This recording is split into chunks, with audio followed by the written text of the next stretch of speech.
صحافی ہیں سلیم خان صاحب، انہوں نے جوائن کر لیا۔ السلام علیکم، بہت شکریہ آپ کے وقت کا۔ سب سے پہلے ایک کے بعد ایک سٹیٹمنٹ، مودی رکنے والے نہیں ہیں اور ان کو اندازہ بھی ہوتا ہے کہ مسلمانوں کے اوپر کس طرح سے یہ سٹیٹمنٹس ان کو ہرٹ کریں گی، کس طرح سے متاثر کریں گی۔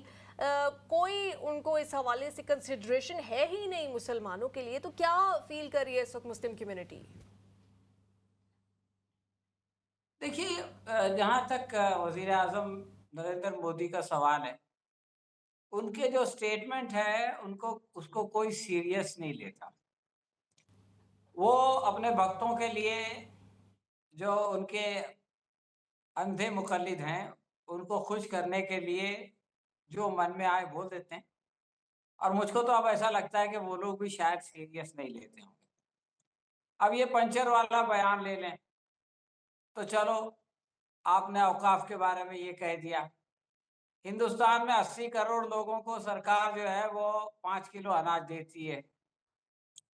وہ 80 کروڑ تو مسلمان ہے ہی نہیں، مسلمان تو کل ملا کے 20 کروڑ ہے، اور اس میں سے پتہ نہیں 10 کروڑ لیتے ہوں گے یا نہیں لیتے ہوں گے۔ تو باقی جو 70 کروڑ ہیں وہ 5 کلو اناج لینے کے لیے کیوں محتاج ہیں؟ اس کا جواب مودی جی نہیں دے سکیں گے۔ میں ایک اور دلچسپ آپ کو اعداد و شمار دکھاتا ہوں کہ ہندوستان کی اکنامی جو ہے وہ 5ویں نمبر پہ آ گئی ہے، اس میں کوئی شک نہیں ہے، لیکن یہ تو ٹوٹل جی ڈی پی ہے۔ G D P per capita جو ہے وہ ہندوستان 141ویں نمبر پہ ہے۔ تو وزیر اعظم نریندر مودی کو یہ بتانا پڑے گا کہ یہ کھائی کیوں ہے کہ جو ملک جو ہے وہ 5ویں نمبر پہ ہے، اس کا per capita G D P جو ہے وہ 141 پہ کیوں چلا جاتا ہے۔ اس کا مطلب سیدھی بات یہ ہے کہ ملک کا جو سرمایہ ہے، جو دولت ہے، وہ چند لوگوں کے ہاتھوں میں ہے، اور باقی جو ہے وہ ایک بہت بڑی اکثریت ہے جو کہ دانے دانے کی محتاج ہے۔ تو یہ ایک ایسی حقیقت ہے جس کو کہ ہندوستان کے سارے لوگ دیکھ رہے ہیں، بھگت رہے ہیں۔ تو ایسے میں اس طرح کے کسی بیان کا ان پر کوئی اثر ہو، اس کا کوئی جو ہے وہ امکان نہیں۔ جی اچھا مودی جی یہ ڈاکٹر صاحب، سمجھتے ہیں۔ بالکل یقیناً ڈاکٹر صاحب، لیکن بہرحال وہ وزیر اعظم ہیں، ان کی بات میں جو ہے وہ چاہے وہ کوئی بھی ان کا عمل ہو، کوئی بھی ان کی بات ہو، اس کو پوری دنیا میں تو اہمیت دی جاتی ہے۔ کچھ یہ بتائیے گا، کسانوں کا کوئی معاملہ ہو جائے، کسان اپنے حق کے لیے نکلتے ہیں، کچھ دن وہ باہر رہتے ہیں، اس کے بعد پھر ان کو واپس جانا پڑتا ہے، مسلمانوں کے ساتھ زیادتی ہو جائے، مسلمان کسی ایک جس علاقے میں ہوئی ہو وہ باہر نکلتے ہیں، کچھ عرصے بعد پھر وہ تحریک جو ہے چلنے کے بعد وہ ختم ہو جاتی ہے۔ آخر ہم کوئی ایک مشترکہ طور پہ تحریک کیوں نہیں دیکھتے بھارتی حکومت کے خلاف، یا کم از کم وزیر اعظم صاحب کے خلاف؟ اور یہ جتنے معاملات ہیں جس سے ایک عام انسان ڈائریکٹلی متاثر ہوتا ہے، تو کیوں ایک منظم طور پہ تحریک دیکھنے میں نہیں آتی؟ دیکھیے، آپ ایک کسانوں کی مثال دی، ایک مسلمانوں کی مثال دی، تو اس مثال کی تھوڑی سی تفصیل میں آپ کو بتاؤں۔ کسانوں نے سرکار نے 3 قانون بنائے کسانوں کے خلاف۔ سرکار یہ کہتی تھی کہ ہم نے کسانوں کے لیے قانون بنائے، جیسے کہ وقف کے بارے میں کہتی ہے، لیکن وہ 3 قانون کے خلاف کسان میدان میں آئے۔ انہوں نے جو ہے وہ دہلی کی بارڈر پہ جو ہے وہ دھرنا دیا۔ وہ دھرنا 1 سال سے زیادہ چلا۔ اس دوران 700 سے زیادہ کسان جو ہے وہ ہلاک ہوئے، موت ہو گئی ان کی۔ اس کے بعد مودی جی کو پارلیمنٹ میں کھڑے ہو کے یہ کہنا پڑا کہ ہم کسانوں کو ان کا فائدہ سمجھانے میں ناکام رہے، اور ہم وہ کسان کا قانون واپس لیتے ہیں۔ تو کسانوں کا جو قانون ہے وہ واپس لیا گیا ہندوستان کی پارلیمنٹ میں۔ ایک بات، مسلمانوں کے خلاف انہوں نے سی اے اے اور این آر سی کے 2 قانون بنائے، اس کے خلاف پورے ملک میں تحریک چلی۔ شاہین باغ اس کا ایک آپ کہہ سکتے ہیں علامت تھی۔ ہندوستان میں کل ملا کے 286 مقامات پر جو ہے وہ دھرنے، کنٹینیوس دھرنے دیے گئے، جن کو کہ شاہین باغ کہا جاتا تھا۔ مجبوراً